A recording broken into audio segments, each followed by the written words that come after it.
Dasar kalian itu kan dasarnya Islam. Kalau umum kan tidak semua orang Islam. Banyak orang umum juga melakukan hal seperti itu selain Islam. Iya, yang saya tanya, dasar seorang Islam itu berkorban itu apa? Berkurban. Tidak ada perintahnya dalam Al-Quran. Ya ada dalam perintahnya. Perintahnya apa misalnya? Coba.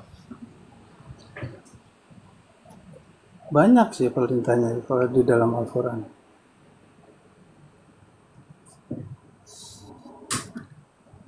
Apa? Deh, ini 11-12 juga. Apa sih maknanya kurban sembelihan itu apa, Bang? Makna daripada korban sembelihan itu hanya buat dibagi-bagi. Itu saja. Itu aja. Itu yang paling itu salah satunya. Salah satunya seperti itu. Salah dua? Salah empat? Ya salah satunya lagi kita kuncinya bersyukur terhadap Tuhan gitu loh. Merasa syukur atas nikmat yang telah kita berikan gitu loh. Dengan menyumbang atau memberi sesuatu itu kepada halayak umum gitu loh. Dengan tujuan? Dengan tujuan yang paling utamanya kita diakui dah mempererat persaudaraan misalkan antar sesama Islam yang mampu dengan gak mampu apa Saya buktinya tanya tuh kan dasar teologisnya aja, Bang. Dasar teologisnya tuh apa? Karena ada banyak juga orang Kristen nyumbang ke sana untuk belikan kurban.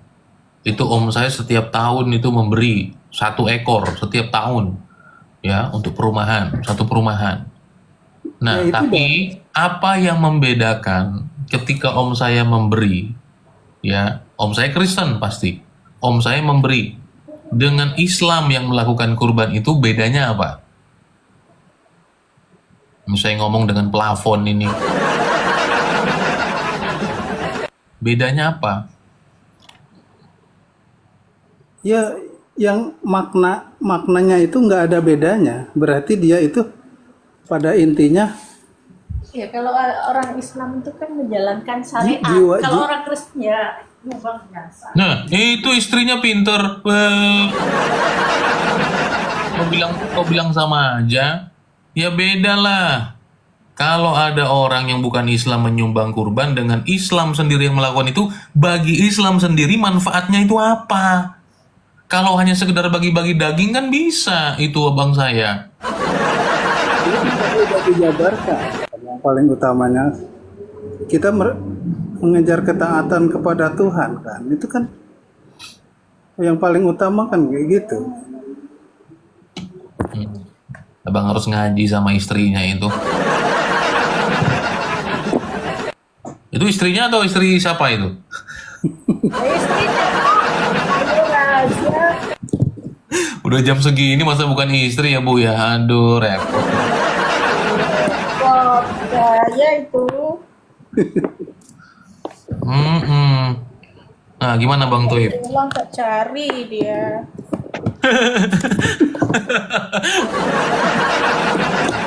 Bener nggak Pak? Iya dong. Aduh, tapi nggak suka lari-lari ya Bang Toib Bu ya? Kadang-kadang. Sekarang nggak Pak. Ya. Udah tua. Iya. Ya, udah. Ya silakan lanjut lagi Bang Toib. Namanya aja Bang Toib itu Bu. Mm-mm. Ayo silakan Bang Toib. Apa lagi yang mau disampaikan? Silakan. Saya cuma minta tadi maknanya Bang. Makna intinya tuh apa sih? Ya, kalau dari lintas iman saja yang berbeda bisa memberi dan itu juga dibagi-bagi. Tapi untuk Islam sendiri melakukan itu, apa manfaatnya bagi dia gitu loh. Hanya itu tadi yang Abang sudah sebut. Ya banyak lah itu diantaranya.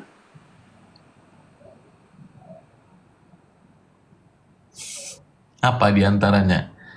Coba Abang pakai Quran gitu loh Bang. Ada dasarnya nggak dalam Al-Quran? Misalnya begini bang. Kalau di Quran kan banyak dasarnya kan, kita kan mengambil filosofinya aja sekarang pada zaman sekarang itu seperti itu. Heeh. Ada nggak dasarnya dalam Al-Quran kurban sembelihan itu dibagi-bagi? Kan untuk itu udah makna sosialnya itu untuk ke sana. Iya, itu kan sudah aplikasinya bang. Dasar Al-Qurannya bahwa yang kalian lakukan menyembelih dan kemudian itu dibagi-bagikan. Ada nggak dasar itu di dalam Al-Quran? Kalau ada ya boleh sebutkan, saya coba mau. Tapi anjurannya kan di sana ada untuk bersosial itu kan udah jelas meracu ke sana kan. Di sana kan ada bersosial gitu kan jelas Di mengacu. mana dalam Al-Quran kata sosial itu di mana bang? Nah, pertama kan kita untuk mensyukuri nikmat kan. Tuh. Terus untuk mempererat persaudaraan gitu kan sesama muslim gitu kan dengan cara dibagikan dagingnya gitu ya sekitar lingkungan kita itu yang paling utama yang lebih Jadi besar lagi ya. kalau nggak ada yang berkurban nggak bersatu. Jadi korban itu korban penyatuan. Cara lain kan ada itu udah salah satu cara gitu loh. Itu adalah salah satu caranya gitu. Jadi jangan karena pada intinya Lucu banget tuh. Ada komentar Bang Levis. Ikuti milah Menteri Sosial ya katanya. jadi kalau kita berpikir kurban itu untuk mempersembahkan kepada Allah itu nanti kan larinya ke musyrik itu namanya. Jadi filosofi karena itu nggak seperti itu. Aduh. Begitu ya. Ya itu dah salah satunya itu. Nah begini. Di dalam Al-Quran, siapa yang pertama kali berkurban? Kalau di dalam Al-Quran di globalnya ya. Globalnya di dalam Al-Quran itu ya anaknya Adam itu siapa tuh? Nah, dia yang pertama kali berkorban. Siapa tuh? Ya itu dah. Dia yang pertama kali berkorban. Tapi arah dan maksudnya itu apa? Pada masa itu berlakunya. Bukan arah dan maksudnya itu pada peristiwa itu terjadinya gitu. Cuma peristiwa berkorbannya itu dah riwayatnya itu dah apa hubil apa teman? Qabil dan Habil. Nah, Wah, itu dah. ya lebih tahu. Jadi gini bang, supaya bang tahu nih maksud saya. Karena Islam kan meyakini bahwa Islam ini kan bukan ajaran baru menurut Islam. Tapi adalah ajaran dari yang sudah ada. Kan begitu. Tapi kemudian syariatnya disempurnakan. Kan gitu. Ya betul. Ya, sekalipun menurut saya bukan seperti itu. Ya, tapi saya memahami nih pola pikir teman-teman Islam seperti apa mengenai itu. Mengaku sebagai melanjutkan ajaran sebelum atau yang disebut sebagai mengikuti milah Ibrahim, kan begitu. Nah, pertanyaan saya adalah ini kalau abang tadi tidak ngerti maksud saya, kalian itu melakukan korban itu untuk siapa? Untuk apa? Abang sosial lah, kesehatan lah, BPJS lah nanti. Saya tanya gini aja. Di dalam Al-Quran, yang pertama kali berkorban tadi abang sudah jawab. Itu Qabil dan Habil. Pertanyaannya, siapa yang memerintahkan mereka untuk berkorban? Hubil dan Hubil. Itu riwayat genapnya saya nggak paham pasti, cuma tahu sepintas saja.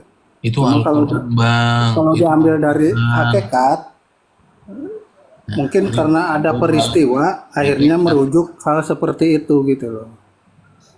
Peristiwa apa? Riwayat jelasnya saya nggak begitu memahami. Al-Quran. Kita ngomongin Al-Quran dulu deh. Kan dasar utamanya teman-teman Islam nih Al-Quran.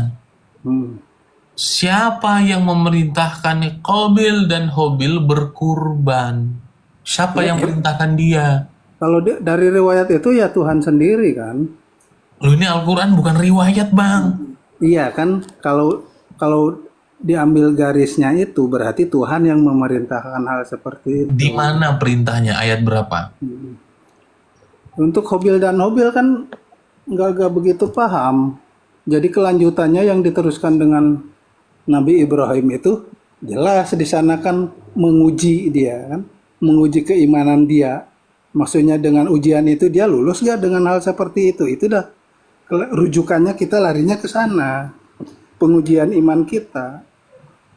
Kalau Hobil dan Hobil itu mungkin ada riwayat tertentu saya nggak begitu memahami, cuma sejarah terjadinya kurban itu ya itu dah pada waktu itu. Itu dah. Jadi rujukan yang kita lakukan sekarang itu rujukannya dari Ibrahim. Apa maknanya dari Ibrahim itu menguji keimanan kita. Kenapa keimanan kita? Karena pada riwayatnya itu kan anak yang harus dikorbankan. Gitu. Nah, kenapa anak? Nah, dengan lulusnya itu akhirnya kan disempurnakan, diganti oleh Allah dengan seekor itu, gitu loh. Ya, seekor hewan besar dikatakan. Apakah diceritakan bahwa Ibrahim membagi-bagikan daging itu? Ya, pada waktu itu kan dia makna untuk membagikan mungkin belum ada. Yang peristiwanya itu juga bisa aja pada waktu itu dimakan sama keluarganya sendiri. Terlalu Dan sekarang juga dimakan sama keluarga sendiri gak masalah. Cuma banyak orang sebagian itu bebas. Aduh. harus ada. Sebagian itu harus ada yang dibagikan gitu loh. Iya, Itu banyak di mana sebentar. Tadi bahwa kisah pertama kali berkorban adalah Qabil dan Habil, antum sudah setuju. Siapa yang perintahkan? Abang tidak jawab. Tidak ada yang memerintahkan itu. Kasih tahu saya satu. Siapa yang perintahkan Qabil dan Habil itu mempersembahkan kurban, dan kurbannya untuk siapa? Kurbannya untuk siapa? Qabil dan Habil itu korbannya untuk siapa dan perintah siapa? Sampai kepada zaman Ibrahim bahwa itu untuk menguji, digantikan dengan kurban hewan besar. Sampai di Islam kurbannya boleh dimakan. Loh, ini kok masing-masing beda versi, ini gimana maksudnya, Bang? Nah, itu udah yang namanya apa namanya? Sejarah, bukan sejarah ya. Yang namanya makna itu kan kita harus, itu makna kurban itu kita harus diterapkan pada zaman di mana zaman itu seperti apa gitu. Itulah gunanya agama. Jadi agama kenapa berlaku sepanjang zaman dah seperti itu. Pada waktu itu seperti apa? Oh, ternyata disembelih terus ada rasa iba, nah mungkin menganggap ini anak sendiri atau akhirnya cuma dibagikan aja atau dimakan aja atau seperti apa. Kalau sekarang berjuta-juta korban kalau mengikuti alur gitu mubazir kan, maksudnya nggak ada maknanya itu daging dan lain-lainnya itu kalau nggak disalurkan dengan apa pemikiran umatnya sendiri seperti apa harusnya gitu loh. Itulah makna. Jadi kalau misalnya Al-Quran dan keterangan itu menerangkan itu bukan hal-hal yang baku gitu loh, gitu. Itu hal-hal yang berkembang gitu loh. Saya nggak ngerti abang ngomong apa sih. Saya nggak paham asli. Asli saya nggak paham sama sekali, Bang. Abang menerangkan apa? Dari beberapa pertanyaan tadi itu, abang ngejawab yang mana itu sih? Saya nggak ngerti. Coba biasakan ada dasarnya itu loh, Bang. Saya tanya, saya ada dasarnya. Qabil dan Habil itu berkorban, siapa yang perintahkan dan untuk apa? Ya, untuk apa? Kalau tadi dikatakan dibagi-bagi kan zaman Qabil dan Habil tidak ada orang siapa-siapa, cuman mereka-mereka saja. Sampai di zamannya Ibrahim untuk menguji iman digantikan dengan kurban hewan besar. Ada ustadz yang segini jenggotnya nih, segini. Namanya Mata Ali. Tanya itu teman-temannya di APII, namanya Mata Ali, di ruangannya Kak Ica itu. Hampir 5 menit saya tunggu dia jawab itu. Ya, hampir 5 menit. Belum bisa helikopter nih teman-teman. Saya baru dibeliin OTG, tapi OTG-nya ini OTG yang nggak bisa ngecas teman-teman, OTG kabel. Jadi saya sambil ngecas dulu, nggak pakai audio. Itu apa? Dia juga jawab salah. Abang kan juga tahu jawab itu karena abang sudah